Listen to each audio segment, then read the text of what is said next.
시대 분노하는 국민의 대변자 정봉주입니다. 서울구치소에 수감 중인 박근혜 전 대통령이 구속 후 첫 검찰 조사를 내일 받을 예정입니다. 그간 혐의를 전면 부인하다 결국 구속된 박 전 대통령, 과연 이번엔 어떤 전략을 펼칠까요? 그리고 이에 맞선 검찰은 어떤 칼날을 꺼내들까요? 오늘은 제주 4.3 사건이 69주년을 맞는 날입니다. 이 사건으로 수많은 민간인이 희생되었지만 여전히 진상규명과 피해자 보상 문제는 제자리 걸음인 것 같아 안타까운데요. 잠시 후 관련 전문가 모시고 제주 4.3 사건의 의미 함께 짚어보도록 하겠습니다. 4월 3일 월요일 정봉주의 품격시대 시작합니다. 검찰이 내일 서울구치소를 방문해 구속된 박근혜 전 대통령을 조사한다고 밝혔습니다. 지난달 31일 박 전 대통령 구속 이후 처음으로 조사가 이루어지는 것입니다. 내일 있을 조사에서 검찰은 박 전 대통령 뇌물죄 혐의 입증에 주력할 것으로 예상되는 가운데 같은 구치소에 수감된 최순실 씨나 이재용 삼성전자 부회장과의 대질 조사를 진행할지 관심이 모입니다. 한편 그간 모든 혐의를 부인해온 박근혜 전 대통령이 내일 조사에서도 같은 태도를 취할지, 그리고 내일 조사에 앞서 구속을 막지 못한 기존 변호인단을 교체해 새로운 변호인단을 구성할지에도 귀추가 주목됩니다.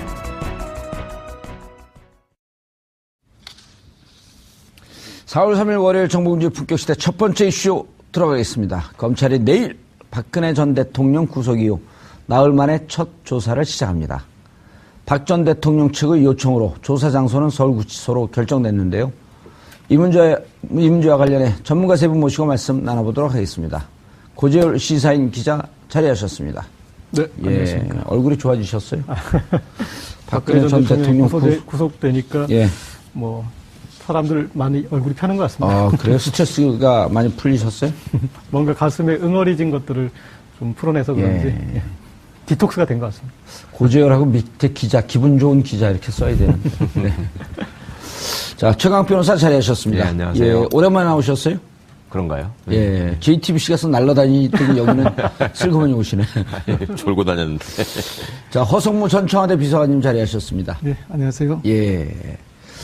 내일 출장 조사. 네. 출장 조사라고 하나요? 정확한 표현으로 뭐라 그러죠? 뭐 출장 조사가 맞는 것 같고요. 예. 이 법적으로는 검찰에 와서 조사를 받는 게 맞겠지만, 좀 100번 양보한다면 예. 양보할 수도 있는 일인 것 같습니다. 그러니까 그 중에 하나는 지금 전직 대통령으로서 경호는 받을 수가 있는데 구치소를 벗어나서 검찰에 오고 또 검찰에서 구치소 돌아갈 때 그 길에 이렇게 또 경호를 해줘야 되는 거 아닌가 그렇죠. 싶고, 그래서 여러 사람 피곤하기보다는 지금은 어찌되었건 구속된 상황이고 내용이 중요하니까 봐야 될 것 같습니다. 원래 오늘 조사를 할 수도 있었는데 검찰이 조금 배려를 해서 하루 정도 준비할 여유를 줘서 내일 조사 10시부터 시작하는 걸로 지금. 내일 10시요? 예. 화요일 날? 네.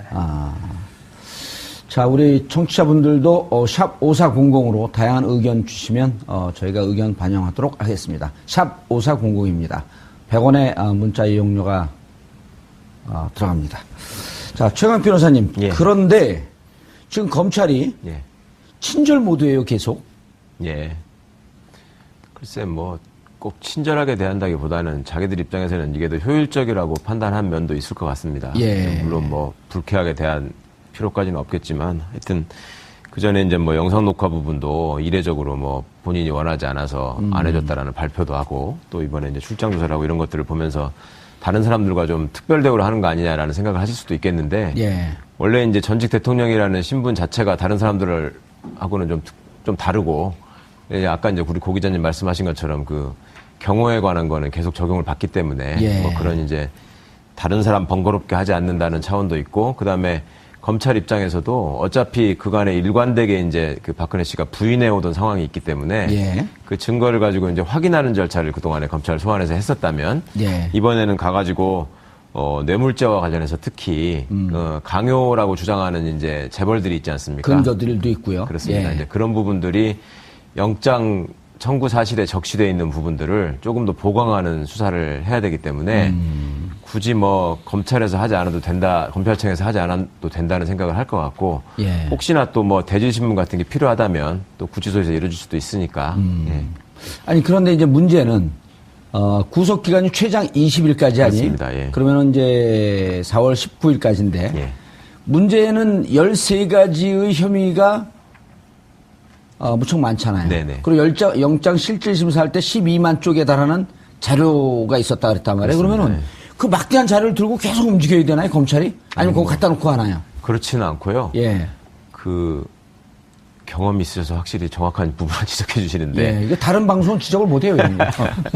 사실은 이제 구속 피의자의 경우에는 그 구속 기간이 원래 원칙이 열흘이고 예. 한번 이제 판사 허가를 받아서 연장하면 또 열흘 더 연장해서 20일까지 가능한 건데 그러니까 그 전에 김기춘, 조윤선 같은 경우에도 보셨겠지만은 다음날 바로 소환을 합니다. 예. 부인하는 사람의 경우에는 특히 예. 조서를 또 완벽하게 잘 만들어야 되기 때문에 그렇게 하는데 그 이제 말씀하신 그 증거 자료나 기록들은 필요한 부분에 있어서 검찰에서 이제 수사 과정에서 쭉 메모해 놓은 것들이 있고 예. 그 핵심을 뽑아서 또 조사를 하러 갈 때는 조서의 초안을 어느 정도 만들어가서 가기 때문에요.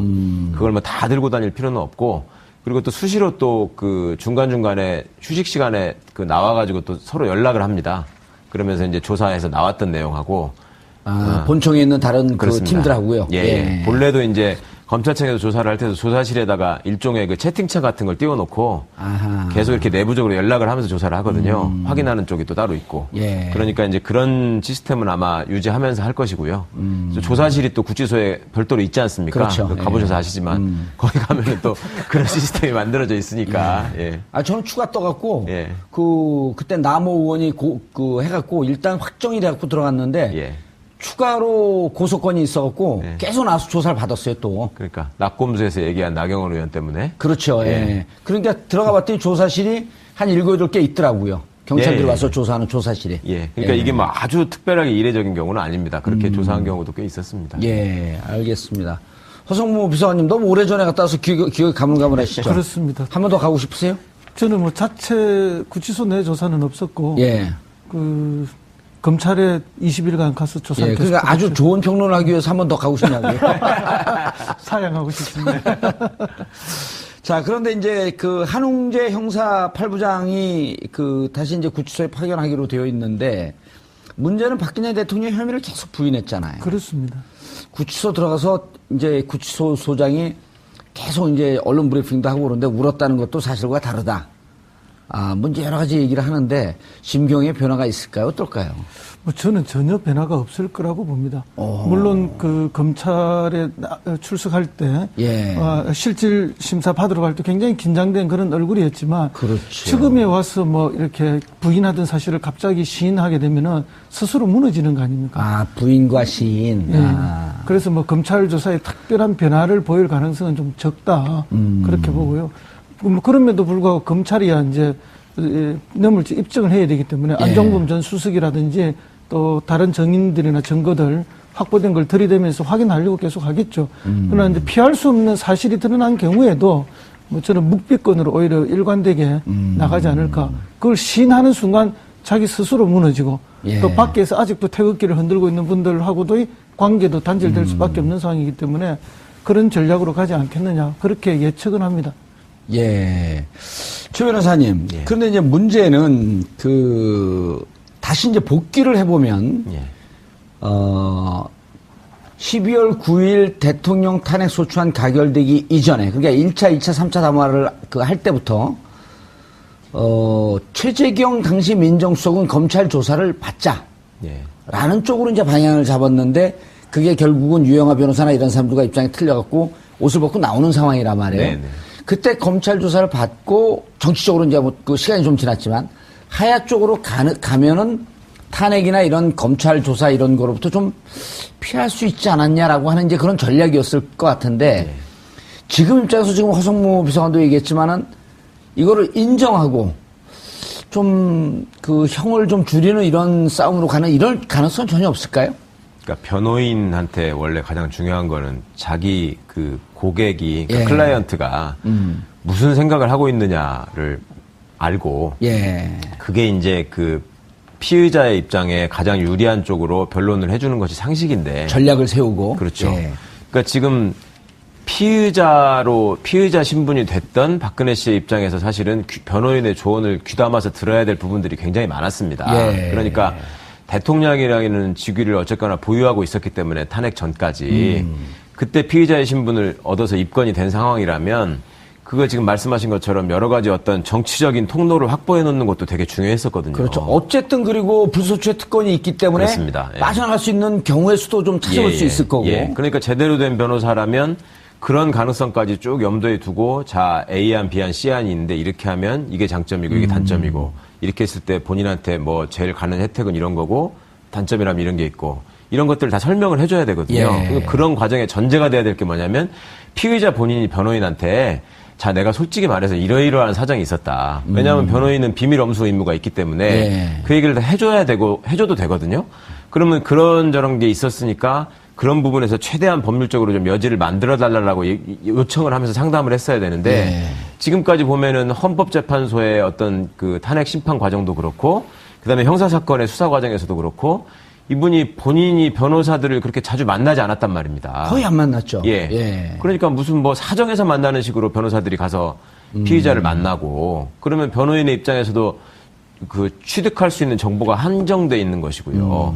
그러면 조언해 줄 수 있는 범위도 당연히 협소해지죠. 예. 그러니까 스스로 어떻게 보면은 무덤을 판. 네, 무덤을 판 자초한 측면이 많이 있고 그렇게 해서 결국은 본인이 택한 길로 지금까지 쭉 온 겁니다. 예. 그리고 한번 길을 잘못 들어섰을 때 돌아가려면은 빨리 돌아가야지 이게 낭비가 적어지지만 이미 한 번 길을 선택해가지고 너무 멀리 너무 멀리 와버렸기 예. 때문에요. 이제 허성무 선생님 말씀해 주신 것처럼 지지자들 보기에도 이제는 뒤집을 수 없는 상황이 됐고 본인이 또 계속 지금 취하고 있는 모습이 뭐였냐면 나를 지지하는 사람들이 아직도 많고 그 사람들은 아직도 나를 간절히 지지하고 있고 예. 그 다음에 검찰이 엮었고 다 꾸며낸 거라고 했지 않습니까? 예. 그거를 갖다가 지금 변호인들은 어쨌거나 조사받는 과정에서 또 검사들한테 경의를 표한다고까지 했는데 예. 그 경의를 표한 검찰을 상대로 다시 이제 나는 그러면 사실대로 얘기하겠다 이렇게 한다는 거는 논리적으로도 안 맞고 현실적으로도 안 맞고 본인 입장에서도 아마 계속 지금까지도 내가 뭘 잘못했나 이런 생각이 있을 거기 때문에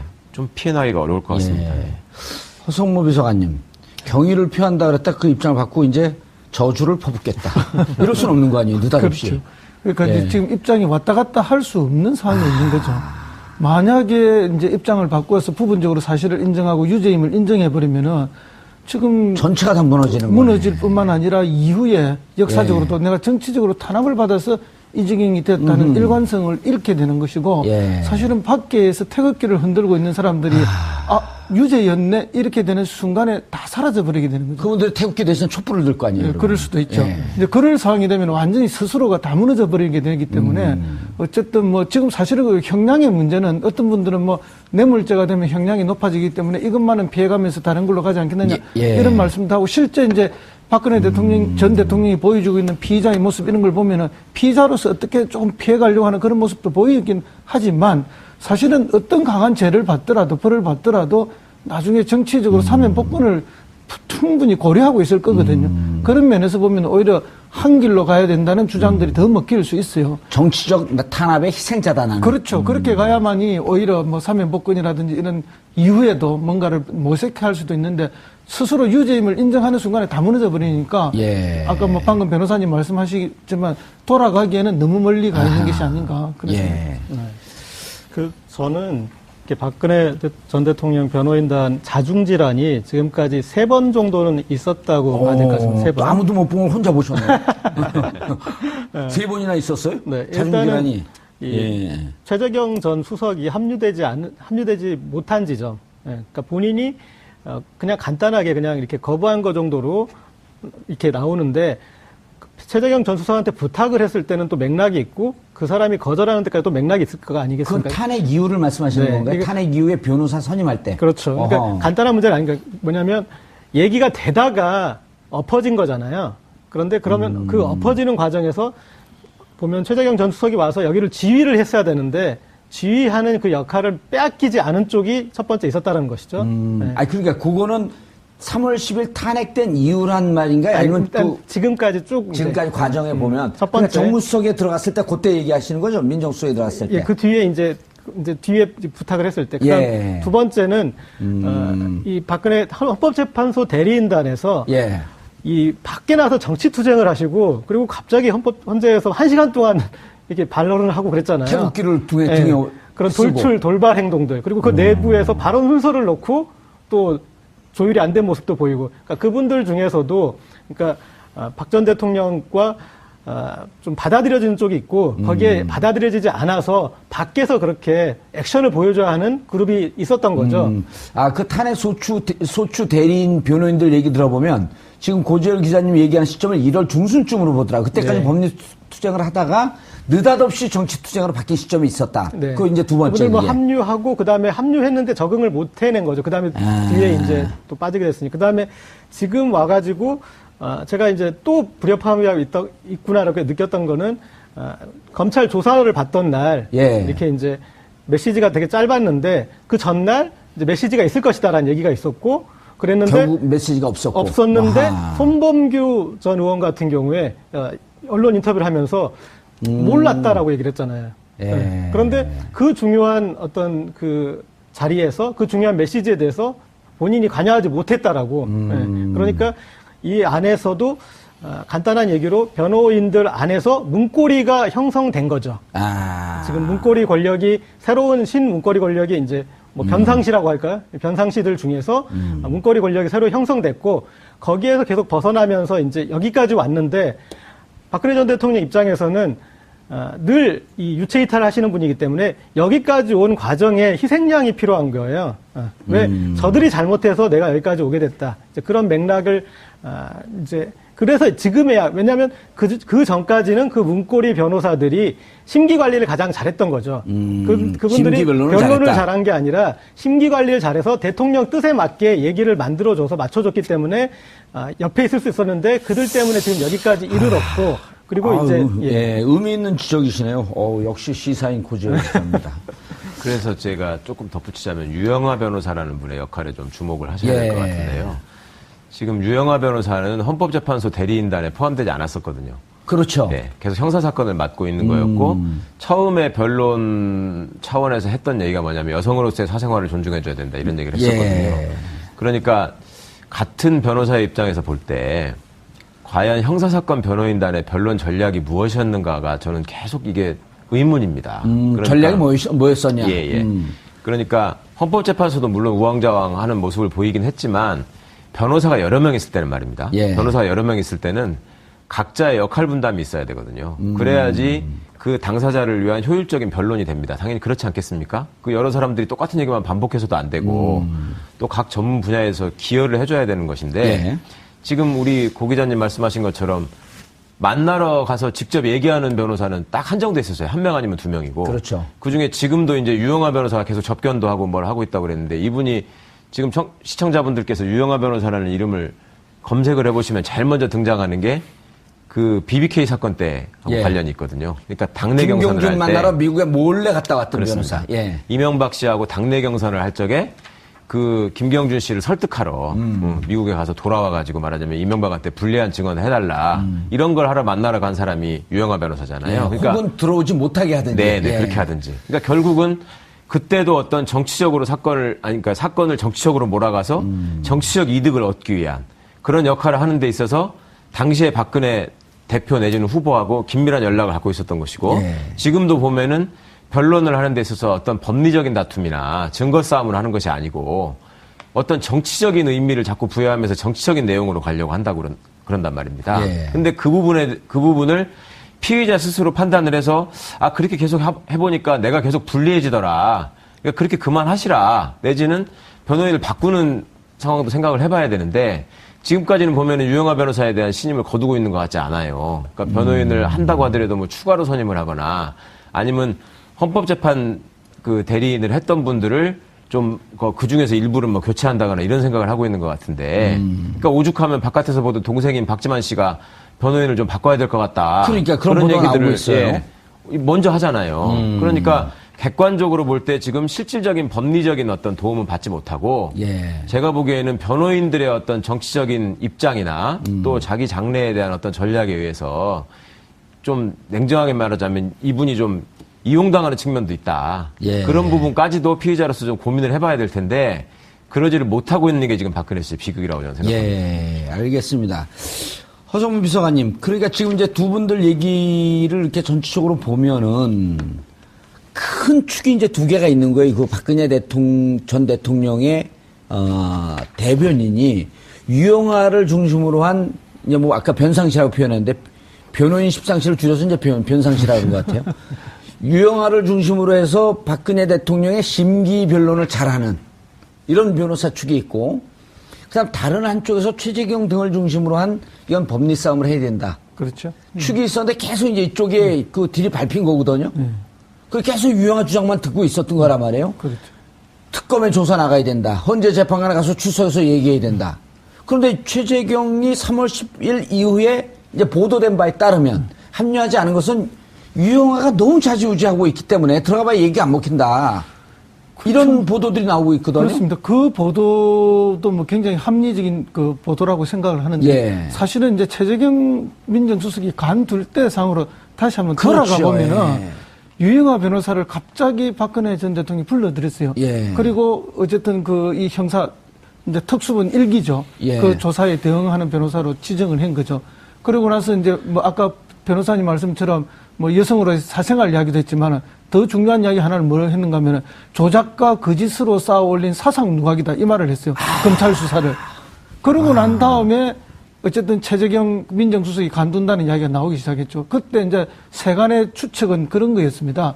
아, 최재경 민정수석은 검찰 내에서 굉장히 신망도 높고 어쨌든 지검장도 했고 어쨌든 뭐 자존심도 강한 그리고 박근혜 정권의 뒷설거지를 하려고 어렵게 들어온 사람인데 유영아 수준의 변호사한테 이렇게 지휘를 받는 모습은 이게 견딜 수 없는 모욕이 아닌가. 예. 그리고 방금 말씀하셨듯이 유영아 전 변호사는 어쨌든 그런 정치투쟁 일종의 그런 모습을 가지고 예. 또 최재경 민정수석 라인은 어쨌든 이제 검찰을 잘 아는 사람으로서 법리나 또 일부는 시인하고 일부는 방어하는 이런 전략인데 그 대충돌 그런 두 가지 측면에서 최재경 라인이 도대체 견딜 수 없었던 게 아닌가 하는 그런 게 지금까지도 계속되고 있는 것으로 그렇게 세간에서는 예. 느끼고 있습니다. 그렇게 평가가 되는 거죠. 예. 세간에 느끼는 건 여기서 전하지 마세요. 본인의 그 정확한 판단을 저도 얘기해 세간의 줘야죠. 한 명입니다. 세간의 한 명이.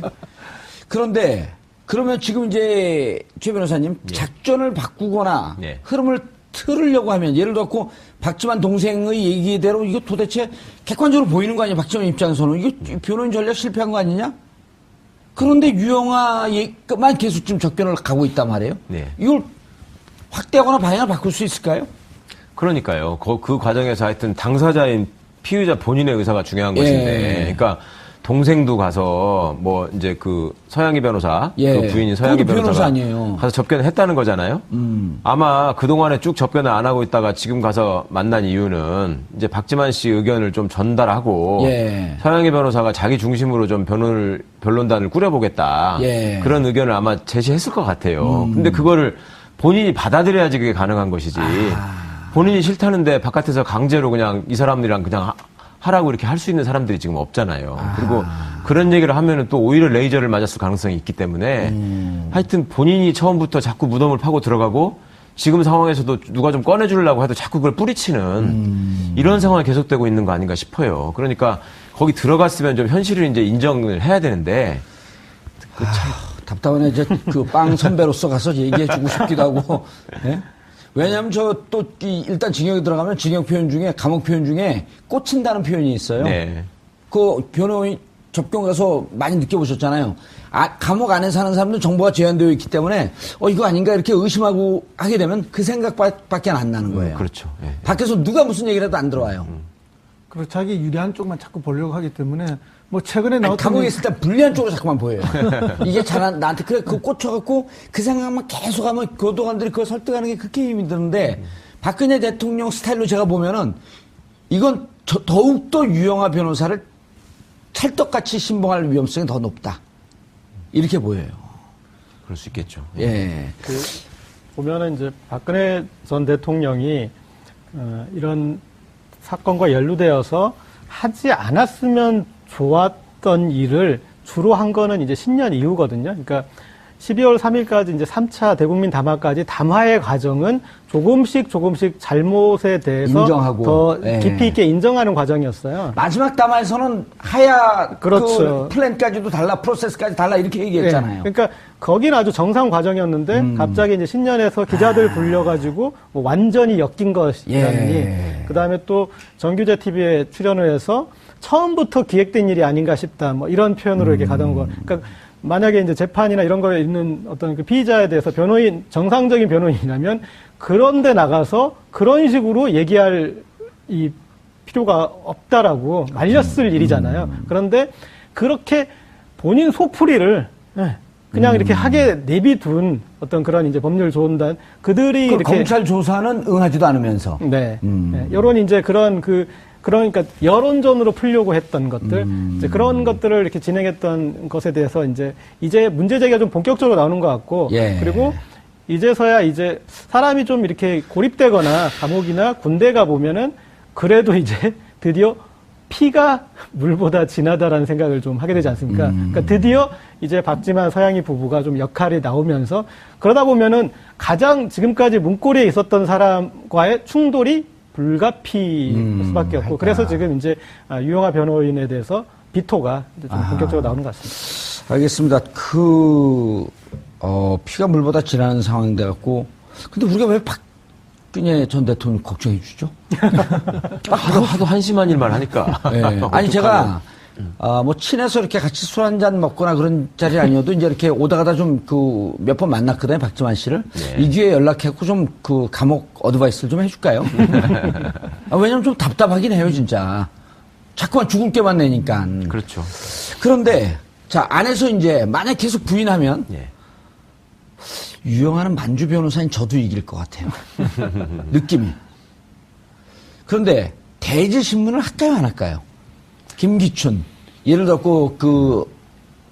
안종범, 정호성, 최순실, 장시호 여기 대질신문을 해야 될 필요가 이재용. 제일 대질신문이 필요한 사람은 이재용 씨죠. 이재용이죠. 예. 준 왜냐하면, 사람 받은 사람. 예. 준 사람 받은 사람의 얘기가 지금 돈이 오간 건 맞은데 예. 왜 돈을 줬고 왜 받았는지에 대한 설명이 완전히 다른 거 아닙니까 지금? 한쪽은 내가 협박당해가지고 뜯긴 거다. 이렇게 지금 이재용 씨는 얘기하고 그렇죠. 있는 거고. 예. 예. 그게 아니고 박근혜 씨 쪽에서는 선이다. 예.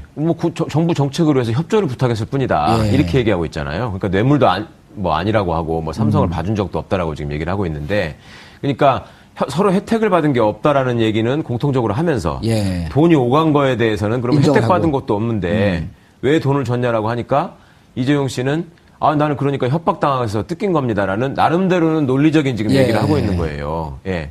그런데 박근혜 씨 쪽에서는 아니 그건 나는 협박을 한 적도 없고 협조를 부탁했을 뿐이고 예. 자발적으로 돈을 낸 것이다라는 얘기를 하고 있거든요. 돈의 예. 성격만 예. 놓고 보더라도. 그러면 자발적으로 낸 건지 뜯긴 건지에 대해서는 최소한 확인을 해봐야 되는 것이고 그다음에 그렇게 얘기하는 사람들의 배경으로 과연 외곽으로 오간 얘기가 없었나. 지금 보면은 영장기재 범죄 사실에도 안가로 수시로 불렀다는 거잖아요. 이재용 예. 씨를 예. 순간순간마다 불러가지고 삼성이 이런 현안이 있지 않냐. 내가 도와주겠다라는 취지의 얘기를 했다는 것이고 지금 검찰의 판단은. 예. 지금 박근혜 대통령은 박근혜 씨의 입장은 그런 게 아니고 삼성이라는 게 중요한 기업이니까 그런 얘기를 대통령이 할 수도 있는 거 아니냐 이런 얘기만 지금 일관하고 있었거든요. 예. 그러니까 그런 부분들에 대해서 지금 별도로 조사하고 확보되어 있는 증거가 있기 때문에 둘 다 구속이 된 거잖아요. 그러면 일단 둘이를 앉혀놓고 과연 둘이가 왜 한쪽은 뜯겼다고 그러고 한쪽은 그게 아니라고 하는 건지라도 확인을 하는 게 수사의 아주 기본 중에 기본입니다. 근데 이건 만약에 그렇게 하지 않으면 제가 전에 다른 자리에서도 한번 말씀을 드렸었는데 법정에서 이재용 변호인단 쪽에서라도 대질신문을 해달라고 요청해야 되는 사안이에요, 이거는. 워낙 원칙적인 문제이기 예. 때문에. 그럼 본인의 형량이 달려있는 거니까. 그렇죠. 이재용 씨 입장에서도 되게 절실하죠. 왜 이게 이렇게 됐는지에 대해서 예. 자기는 얘기를 해야 되니까. 그러니까 검찰에서도 사실은 그런 거를 한번 대질을 시켜가지고 어떻게 얘기하는지를 확인해 둘 필요가 있습니다. 그러니까 둘이 말을 맞추면 맞추는 대로, 맞추지 않으면 맞추지 않는 대로 굉장히 의미가 있거든요. 그러니까 그런 것들이 이제 검찰 입장에서는 어떻게 보면 꼭 확실히 확보해야 될 진술주교 중에 하나이기 때문에. 예. 둘은 대질신문 시킬 가능성이 있다. 예, 원칙대로라면 꼭 시켜야 됩니다. 예. 그런데 이른바 이제 죄수의 딜레마라고 하면서 두 공범을 분리시켜 놨을 때 자백할 가능성이 높다. 예. 라고 하는 그 죄수의 딜레마가 뇌물죄에서부터 나온 거라고 하는 게 예, 맞나요? 물론 그렇죠. 그래야지 뭐 나의 형량이 좀 더 어떤 게 더 유리할 것인가 생각을 해가지고 뭐 결국은 하여튼 둘 다 자백하는 쪽을 택하게 된다. 예. 뭐 이런 식의 결론이 나오는데. 그게 뇌물죄로부터 시작한 건가요? 네. 지금은 이제 그 죄수의 딜레마가 정확하게 적용이 되려면 둘 다 완전히 격리가 돼가지고 예. 상대가 무슨 얘기하는지를 모르고 있어야지 이제 이게 그 법칙이 적용이 되거든요. 전문용어로 이제 비둘기 못 띄우게.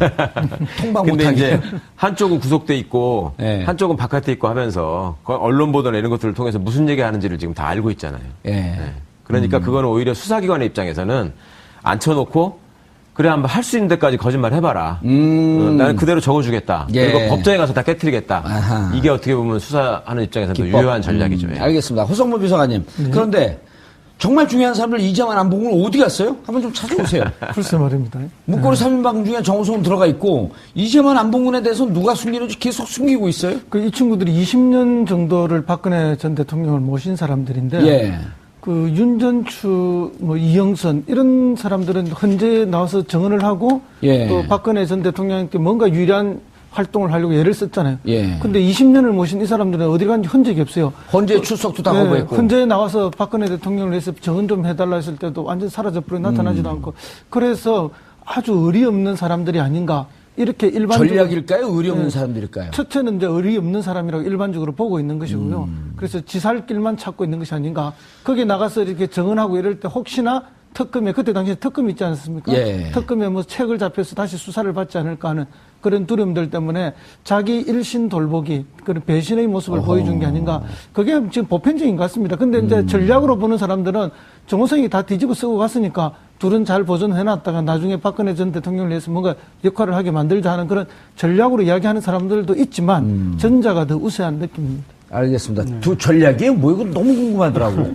저는 아직 이 의리 없는 사람의 그런 행위로 속단하기는 조금 이른 것 같습니다. 뭔가 뒤에서 작전을 계속 짜고 있는 것 같아요. 예, 그러니까 지금 이렇게 의리를 저버리고 이렇게 살아날 그런 판도 예. 아닌 것 같고, 예, 그래서 그런데 이제 이들이 협조해 준 것은 어디까지일까? 그리고 예. 이제 어떤 그런 얘기가 또 있었습니다. 박근혜 전 대통령 청와대 시절에 우리가 이제 문고리 3인방이라고 그러는데 그게 시간이 지날수록 정호성으로 수렴되었었다는 이제 문고리 1인방이 돼버린 거죠. 이렇게요. 왜냐하면은 그 정호성 전 비서관으로 수렴될 수밖에 없었던 것이 최순실 씨와의 메신저 역할을 정호성 전 비서관이 했었기 때문에 그리고 그 일의 성격상 남들과 더 상의하면 좋은 일이 아닙니다. 그러니까 네. 정확하게 둘 사이에 연락관 역할만 했을 때 그러면은 안봉근 이재만은 소외될 수밖에 또 없었을 것 같고 그런 다음에 그런데 이 둘은 또 이 개인 비리 문제로 지적된 부분들도 있습니다. 그래서 특검이든 검찰이든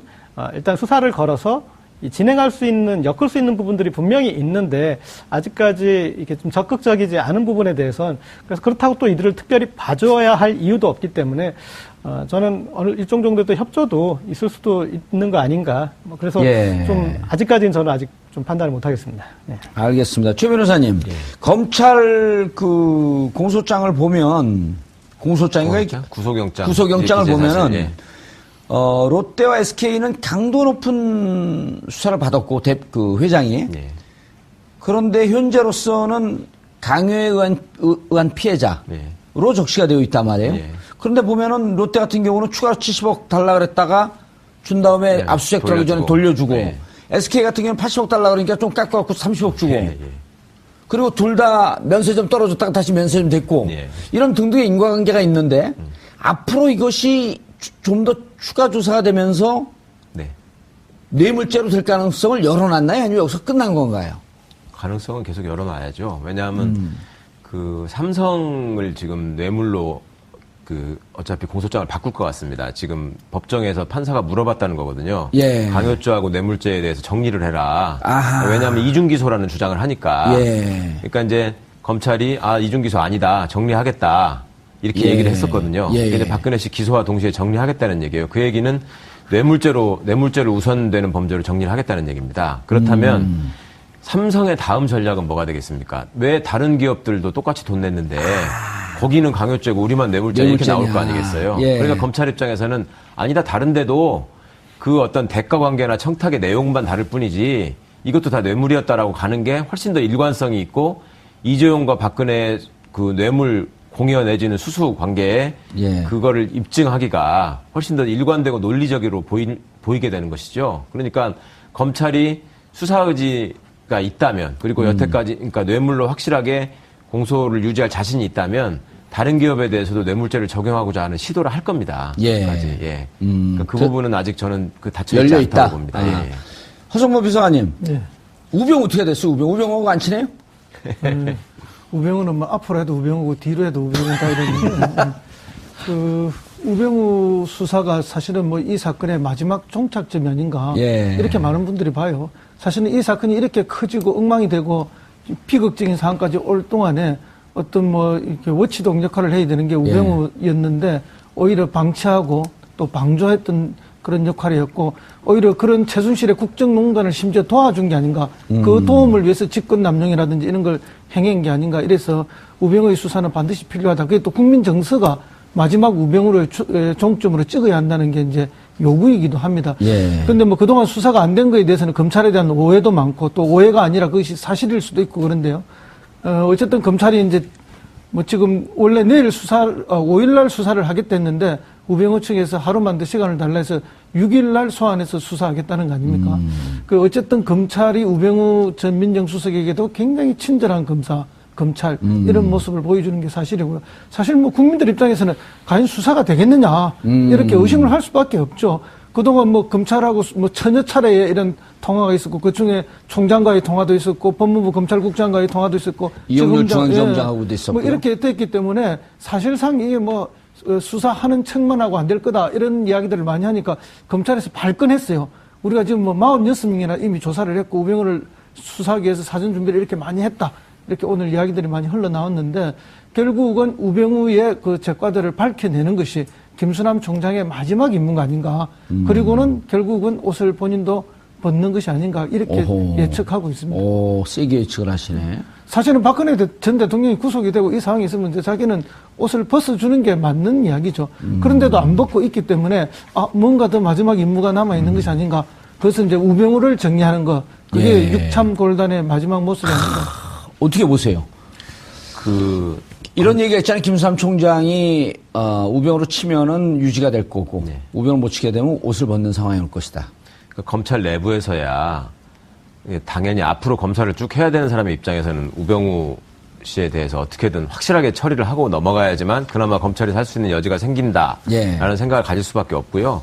시간이 걸리는 이유는 사실은 지금 이제 허성무 평론가님 말씀하신 것처럼 수천 회의 통화 또 여러 가지 밀접한 관계에서 지금 현재 검찰 수뇌부가 우병우로부터 자유롭지 못하다라는 점이 아마 이제 시간을 끄는 요인이 됐을 겁니다. 그런데 지금쯤은 이제 결정을 해야 되는 순간이죠. 상황이 됐죠. 그리고 우병우 입장에서도 사실은 계속 계산을 하고 있어야 될 것 같아요. 그러니까 검찰과의 어떤 딜을 시도는 하겠지만 자기도 평생 감옥살이를 할 게 아니고 어차피 나와서 또 재기를 노려야 할 거기 때문에 좀 싸게 들어가자. 지금 상황에서 그렇죠. 검찰과 어느 정도의 선에서 인정을 하고 형을 사는 거를 택할 것인지 아니면은 끝까지 협박을 해가지고 만약에 나를 죽이면 나도 가만히 있지 않겠다. 나도 다 터뜨린다라고 하면서 끝까지 버팅길 것인지에 대한 판단을 해야 될 것인데 그거는 양쪽 간에 어차피 서로 간의 피해를 최소화하고 접점을 찾아야 되는 상황일 것 같고요. 그렇다면 우병우 씨 입장에서도 지금 나와서 재기를 할 수 있는 유일한 통로라고 하면 제가 보기에 형기가 종료되고 선거에 출마할 수 있는 자격만 확보가 되면 결국 고향으로 돌아가가지고 과거에 다른 사람들이 했던 것처럼 영주에서 영주나 뭐 봉화 같은 지역에서 아니면 대구에서 뭐 정치인으로서 재기하는 이런 길을 장기적으로 생각해야 되지 않겠습니까? 그렇다면은 지금 선에서 과연 검찰에다가 반기를 들고 말하자면 그 조직이 어찌 될 망정 내가 살기 위해서 수뇌부를 완전히 난도질하는 그런 선택까지는 아마 못하지 않을까. 그렇다면은 본인의 개인 비리 그다음에 직권남용의 여지나 흔적들이 지금 너무나 많은 곳에서 지금 나오고 있기 때문에 또 당한 공무원들이 너무 많기 때문에 그런 점들을 피해갈 수 없다라는 생각은 본인이 어느 정도 할 것 같습니다. 저도 뭐 숟가락 조금 얹자면 젓가락 또 얹으세요.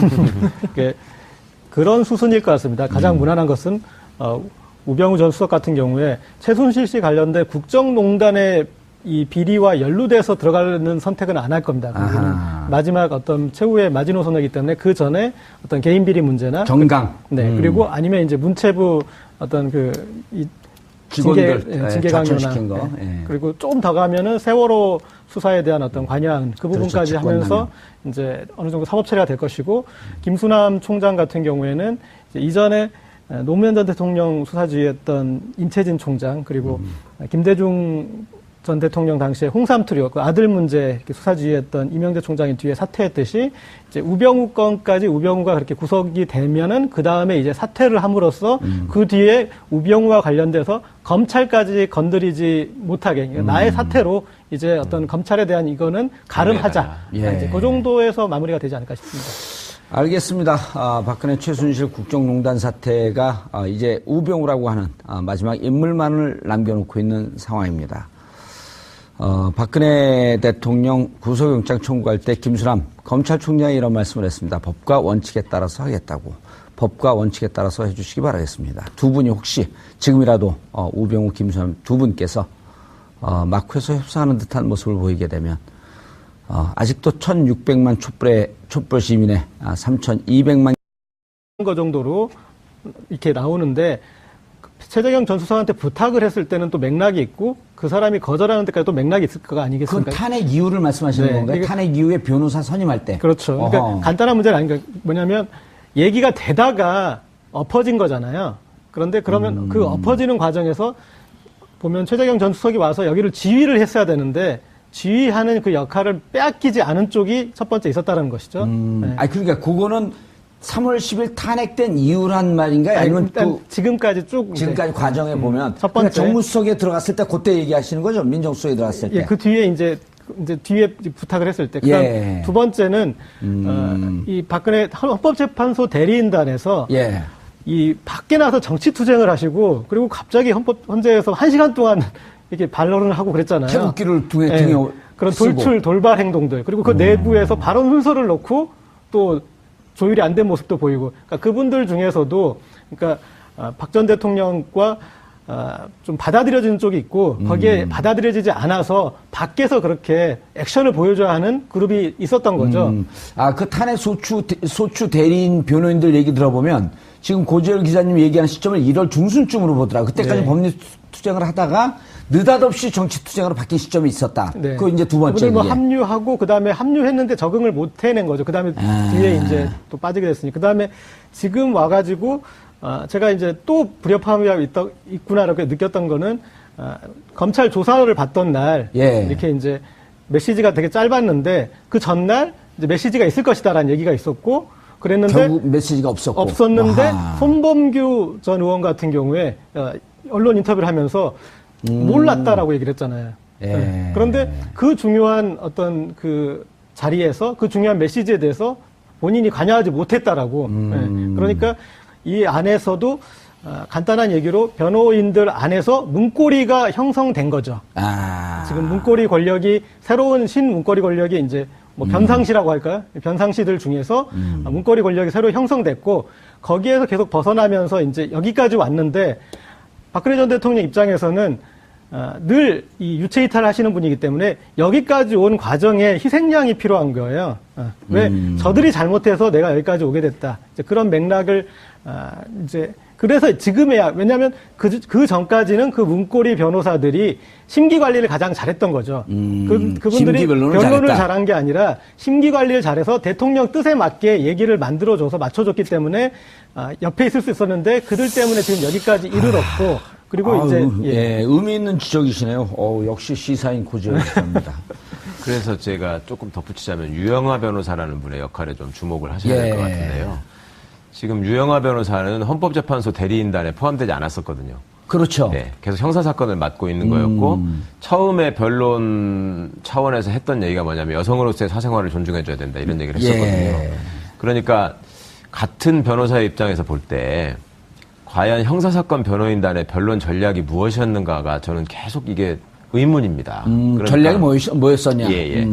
그러니까 헌법재판소도 물론 우왕좌왕하는 모습을 보이긴 했지만 자, 내가 솔직히 말해서 이러이러한 사정이 있었다. 왜냐하면 변호인은 비밀 엄수 의무가 있기 때문에 그 얘기를 다 해줘도 되거든요. 그러면 그런 게 있었으니까 그런 부분에서 최대한 법률적으로 좀 여지를 만들어 달라고 요청을 하면서 상담을 했어야 되는데 지금까지 보면은 헌법재판소의 어떤 그 탄핵 심판 과정도 그렇고 그다음에 형사사건의 수사 과정에서도 그렇고 이분이 본인이 변호사들을 그렇게 자주 만나지 않았단 말입니다. 거의 안 만났죠. 예. 그러니까 무슨 뭐 사정에서 만나는 식으로 변호사들이 가서 피의자를 만나고 그러면 변호인의 입장에서도 그 취득할 수 있는 정보가 한정돼 있는 것이고요.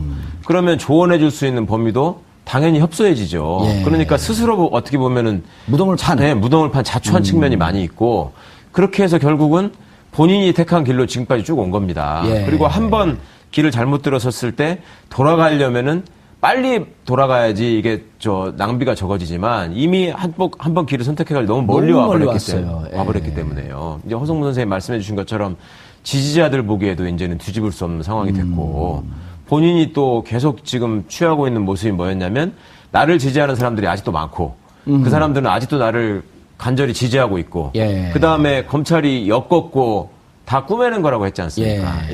그거를 갖다가 지금 변호인들은 어쨌거나 조사받는 과정에서 또 검사들한테 경의를 표한다고까지 했는데 그 경의를 표한 검찰을 상대로 다시 이제 나는 그러면 사실대로 얘기하겠다 이렇게 한다는 거는 논리적으로도 안 맞고 현실적으로도 안 맞고 본인 입장에서도 아마 계속 지금까지도 내가 뭘 잘못했나 이런 생각이 있을 거기 때문에 좀 피해나기가 어려울 것 같습니다. 허성무 비서관님, 경의를 표한다 그랬다 그 입장을 받고 이제 저주를 퍼붓겠다. 이럴 수는 없는 거 아니에요, 느닷없이. 그렇죠. 그러니까 이제 지금 입장이 왔다 갔다 할 수 없는 상황이 있는 거죠. 만약에 이제 입장을 바꿔서 부분적으로 사실을 인정하고 유죄임을 인정해버리면은 지금 전체가 다 무너지는 무너질 뿐만 아니라 이후에 역사적으로도 내가 정치적으로 탄압을 받아서 이 지경이 됐다는 일관성을 잃게 되는 것이고 사실은 밖에서 태극기를 흔들고 있는 사람들이 유죄였네 이렇게 되는 순간에 다 사라져버리게 되는 거죠. 그분들 태극기 대신 촛불을 들 거 아니에요. 그럴 수도 있죠.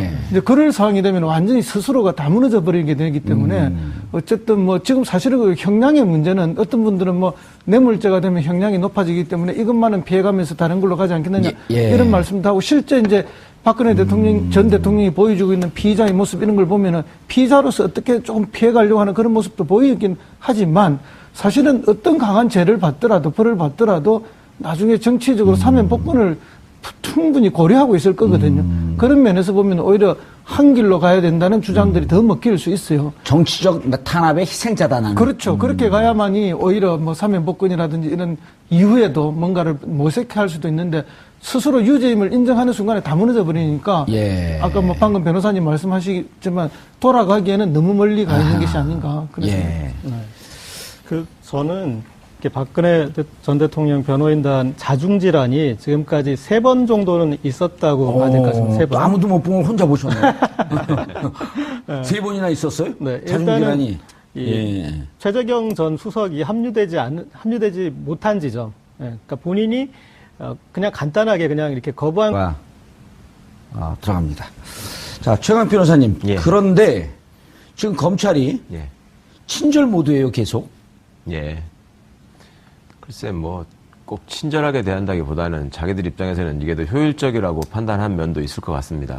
물론 뭐 불쾌하게 대한 필요까지는 없겠지만 하여튼 그 전에 이제 뭐 영상 녹화 부분도 이례적으로 뭐 본인이 원하지 않아서 안 해줬다라는 발표도 하고 또 이번에 이제 출장 조사를 하고 이런 것들을 보면서 다른 사람들과 좀 특별 대우를 하는 거 아니냐라는 생각을 하실 수도 있겠는데 원래 이제 전직 대통령이라는 신분 자체가 다른 사람들하고는 좀 다르고 아까 이제 우리 고 기자님 말씀하신 것처럼 그 경호에 관한 거는 계속 적용을 받기 때문에 뭐 그런 이제 다른 사람 번거롭게 하지 않는다는 차원도 있고 그다음에 검찰 입장에서도 어차피 그간에 일관되게 이제 그 박근혜 씨가 부인해 오던 상황이 있기 때문에 그 증거를 가지고 이제 확인하는 절차를 그동안에 검찰 소환해서 했었다면 이번에는 가가지고 뇌물죄와 관련해서 특히 강요라고 주장하는 이제 재벌들이 있지 않습니까? 근거들도 있고요. 그렇습니다. 이제 그런 부분들이 영장 청구 사실에 적시되어 있는 부분들을 조금 더 보강하는 수사를 해야 되기 때문에 굳이 뭐 검찰에서 하지 않아도 된다, 검찰청에서 하지 않아도 된다는 생각을 할 것 같고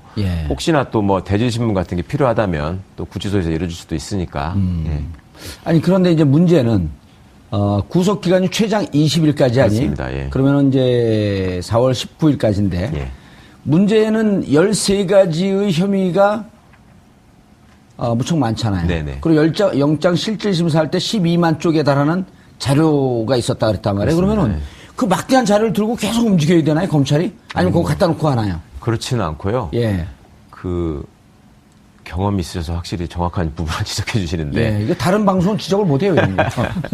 사실은 이제 구속 피의자의 경우에는 그 구속 기간이 원래 원칙이 열흘이고 예. 한번 이제 판사 허가를 받아서 연장하면 또 열흘 더 연장해서 20일까지 가능한 건데 그러니까 그 전에 김기춘, 조윤선 같은 경우에도 보셨겠지만은 다음날 바로 소환을 합니다. 예. 부인하는 사람의 경우에는 특히 예. 조서를 또 완벽하게 잘 만들어야 되기 때문에 그렇게 하는데 그 이제 말씀하신 그 증거 자료나 기록들은 필요한 부분에 있어서 검찰에서 이제 수사 과정에서 쭉 메모해 놓은 것들이 있고 예. 그 핵심을 뽑아서 또 조사를 하러 갈 때는 조서의 초안을 어느 정도 만들어가서 가기 때문에요. 그걸 뭐 다 들고 다닐 필요는 없고 그리고 또 수시로 또 그 중간중간에 휴식 시간에 그 나와가지고 또 서로 연락을 합니다. 그러면서 이제 조사에서 나왔던 내용하고 본청에 있는 다른 그 그렇습니다. 팀들하고요. 예. 본래도 이제 검찰청에서 조사를 할 때도 조사실에다가 일종의 그 채팅창 같은 걸 띄워놓고 아하. 계속 이렇게 내부적으로 연락을 하면서 조사를 하거든요. 확인하는 쪽이 또 따로 있고. 예. 그러니까 이제 그런 시스템은 아마 유지하면서 할 것이고요. 그래서 조사실이 또 구치소에 별도로 있지 않습니까? 그렇죠. 가보셔서 예. 아시지만 거기 가면은 또 그런 시스템이 만들어져 있으니까. 예. 저는 추가 떠갖고, 예. 그때 남호 의원이 해갖고, 일단 확정이 돼갖고 들어갔는데, 예. 추가로 고소권이 있어갖고, 예. 계속 나와서 조사를 받았어요, 또. 그러니까 낙곰수에서 얘기한 나경원 의원 때문에. 그렇죠, 예. 예. 그러니까 들어가 봤더니 조사실이 한 7, 8개 있더라고요. 경찰들이 예, 예. 와서 조사하는 조사실이. 예. 그러니까 이게 뭐 아주 특별하게 이례적인 경우는 아닙니다. 그렇게 조사한 경우도 꽤 있었습니다. 예, 알겠습니다. 허성무 비서관님 너무 오래전에 갔다 와서 기억이 갔을 때, 분노하는 국민의 대변자 정봉주입니다. 서울구치소에 수감 중인 박근혜 전 대통령이 구속 후 첫 검찰 조사를 내일 받을 예정입니다. 그간 혐의를 전면 부인하다 결국 구속된 박 전 대통령. 과연 이번엔 어떤 전략을 펼칠까요? 그리고 이에 맞선 검찰은 어떤 칼날을 꺼내들까요? 오늘은 제주 4.3 사건이 69주년을 맞는 날입니다. 이 사건으로 수많은 민간인이 희생되었지만 여전히 진상규명과 피해자 보상 문제는 제자리 걸음인 것 같아 안타까운데요. 잠시 후 관련 전문가 모시고 제주 4.3 사건의 의미 함께 짚어보도록 하겠습니다. 4월 3일 월요일 정봉주의 품격시대 시작합니다. 검찰이 내일 서울구치소를 방문해 구속된 박근혜 전 대통령을 조사한다고 밝혔습니다. 지난달 31일 박 전 대통령 구속 이후 처음으로 조사가 이루어지는 것입니다.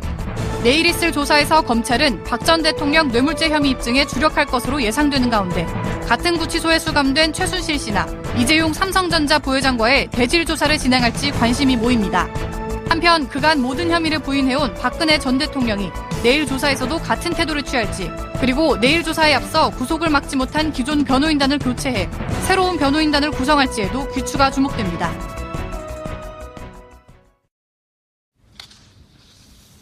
(4월 3일) 월요일 정봉주의 품격시대 첫 번째 이슈 들어가겠습니다. 검찰이 내일 박근혜 전 대통령 구속 이후 나흘 만에 첫 조사를 시작합니다. 박 전 대통령 측의 요청으로 조사 장소는 서울구치소로 결정됐는데요. 이 문제와 관련해 전문가 세 분 모시고 말씀 나눠보도록 하겠습니다. 고재열 시사인 기자 자리하셨습니다. 네, 예, 안녕하십니까. 얼굴이 좋아지셨어요? 박근혜 전 대통령 구속. 구속되니까 예. 뭐 사람들 많이 얼굴이 펴는 것 같습니다. 그래요? 스트레스가 많이 풀리셨어요? 뭔가 가슴에 응어리진 것들을 좀 풀어내서 그런지 예. 디톡스가 된 것 같습니다. 고재열하고 밑에 기자, 기분 좋은 기자 이렇게 써야 되는데. 네. 자, 최강 변호사 자리하셨습니다. 네, 안녕하세요. 예, 오랜만에 나오셨어요? 그런가요? 예, JTBC 가서 날라다니더니 여기는 슬그머니 오시네. 졸고 다녔는데. 자, 허성무 전 청와대 비서관님 자리하셨습니다. 네, 안녕하세요. 예. 내일 출장조사. 네. 출장조사라고 하나요? 정확한 표현으로 뭐라 그러죠? 뭐 출장 조사가 맞는 것 같고요. 그리고 예. 이 법적으로는 검찰에 와서 조사를 받는 게 맞겠지만 좀 100번 양보한다면 예. 양보할 수도 있는 일인 것 같습니다. 그러니까 그 중에 하나는 지금 전직 대통령으로서 경호는 받을 수가 있는데 구치소를 벗어나서 검찰에 오고 또 검찰에서 구치소 돌아갈 때 그 길에 이렇게 또 경호를 해줘야 되는 거 아닌가 그렇죠. 싶고 그래서 여러 사람 피곤하기보다는 지금은 어찌되었건 구속된 상황이고 내용이 중요하니까 봐야 될 것 같습니다. 원래 오늘 조사를 할 수도 있었는데 검찰이 조금 배려를 해서 하루 정도 준비할 여유를 줘서 내일 조사 10시부터 시작하는 걸로 지금. 내일 10시요? 예. 화요일 날? 네. 자, 우리 청취자분들도 샵 5400으로 다양한 의견 주시면 저희가 의견 반영하도록 하겠습니다. 샵 5400입니다. 100원의 문자 이용료 가물가물하시죠? 그렇습니다. 한 번 더 가고 싶으세요? 저는 뭐 자체 구치소 내 조사는 없었고, 예. 검찰에 20일간 가서 조사를 예, 그러니까 아주 좋은 평론을 하기 위해서 한 번 더 가고 싶냐고요. 사양하고 싶습니다. 자, 그런데 이제 그 한웅재 형사 8부장이 다시 이제 구치소에 파견하기로 되어 있는데 문제는 박근혜 대통령이 혐의를 계속 부인했잖아요. 그렇습니다. 구치소 들어가서 이제 구치소 소장이 계속 이제 언론 브리핑도 하고 그러는데 울었다는 것도 사실과 다르다. 문제 여러 가지 얘기를 하는데 심경의 변화가 있을까요? 어떨까요? 뭐 저는 전혀 변화가 없을 거라고 봅니다. 물론 그 검찰에 출석할 때 예. 실질 심사 받으러 갈 때 굉장히 긴장된 그런 얼굴이었지만 그렇죠. 지금에 와서 뭐 이렇게 부인하던 사실을 갑자기 시인하게 되면은 스스로 무너지는 거 아닙니까? 부인과 시인. 예. 그래서 뭐 검찰 조사에 특별한 변화를 보일 가능성은 좀 적다. 그렇게 보고요. 뭐 그럼에도 불구하고 검찰이야 이제 뇌물죄 입증을 해야 되기 때문에 예. 안종범 전 수석이라든지 또 다른 증인들이나 증거들 확보된 걸 들이대면서 확인하려고 계속 하겠죠. 그러나 이제 피할 수 없는 사실이 드러난 경우에도 뭐 저는 묵비권으로 오히려 일관되게 나가지 않을까. 그걸 시인하는 순간 자기 스스로 무너지고 예. 또 밖에서 아직도 태극기를 흔들고 있는 분들하고도 관계도 단절될 수밖에 없는 상황이기 때문에 그런 전략으로 가지 않겠느냐 그렇게 예측은 합니다. 예. 최 변호사님. 예. 그런데 이제 문제는 다시 이제 복귀를 해보면, 예. 12월 9일 대통령 탄핵 소추안 가결되기 이전에, 그러니까 1차, 2차, 3차 담화를 할 때부터, 최재경 당시 민정수석은 검찰 조사를 받자. 예. 라는 쪽으로 이제 방향을 잡았는데, 그게 결국은 유영하 변호사나 이런 사람들과 입장이 틀려갖고 옷을 벗고 나오는 상황이란 말이에요. 네네. 그때 검찰 조사를 받고 정치적으로 이제 그 시간이 좀 지났지만 하야 쪽으로 가면은 탄핵이나 이런 검찰 조사 이런 거로부터 좀 피할 수 있지 않았냐라고 하는 이제 그런 전략이었을 것 같은데 지금 입장에서 지금 허성무 비서관도 얘기했지만은 이거를 인정하고 좀 그 형을 좀 줄이는 이런 싸움으로 가는 이런 가능성은 전혀 없을까요? 그러니까 변호인한테 원래 가장 중요한 거는 자기 그 고객이 그 예. 클라이언트가 무슨 생각을 하고 있느냐를 알고 예. 그게 이제 그 피의자의 입장에 가장 유리한 쪽으로 변론을 해주는 것이 상식인데 전략을 세우고. 그렇죠. 예. 그러니까 지금 피의자 신분이 됐던 박근혜 씨의 입장에서 사실은 변호인의 조언을 귀담아서 들어야 될 부분들이 굉장히 많았습니다. 예. 그러니까 대통령이라는 직위를 어쨌거나 보유하고 있었기 때문에 탄핵 전까지 그때 피의자의 신분을 얻어서 입건이 된 상황이라면 그거 지금 말씀하신 것처럼 여러 가지 어떤 정치적인 통로를 확보해 놓는 것도 되게 중요했었거든요. 그렇죠. 어쨌든 그리고 불소추의 특권이 있기 때문에 그렇습니다. 예. 빠져나갈 수 있는 경우의 수도 좀 찾아볼 수 있을 거고. 예. 그러니까 제대로 된 변호사라면 그런 가능성까지 쭉 염두에 두고 자 A안, B안, C안이 있는데 이렇게 하면 이게 장점이고 이게 단점이고 이렇게 했을 때 본인한테 뭐 제일 가는 혜택은 이런 거고 단점이라면 이런 게 있고 이런 것들을 다 설명을 해줘야 되거든요. 예. 그런 과정에 전제가 돼야 될 게 뭐냐면 피의자 본인이 변호인한테